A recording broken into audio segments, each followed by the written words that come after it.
এই ভিডিওটা শুনেন, এটা খুব মূল্যবান আলোচনা করেছেন উনি, শুনেন। যেই ভোটগুলো আমি পেয়েছি এগুলো শহীদ ওসমান হাদিবের ভোট।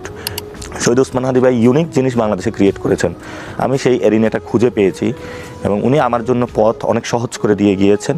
যেই ভোটগুলো আমি পেয়েছি এগুলো শহীদ ওসমান হাদিবের ভোট এবং উনি এই চ্যালেঞ্জিং জোনটা প্রথমে চ্যালেঞ্জ করে গিয়েছেন, ফলত আমারও ওইখানে চ্যালেঞ্জ করতে অনেক বেশি সুযোগ হয়েছে ওনার দেখানো পথে এবং অনেক চ্যালেঞ্জিং ছিল সর্বদিক থেকেই, মিডিয়া, ব্যুরোক্রেসি, ডিপ স্টেট, সর্ব জায়গা থেকে চ্যালেঞ্জিং ছিল। তো লাস্ট আমার আন্ডারস্ট্যান্ডিং যতটুকু বিএনপি প্রেস্টিজ হিসাবে নিয়েছে এবং চাঁদাবাজি এই রাজত্বটা টিকিয়ে রাখতে চেয়েছে।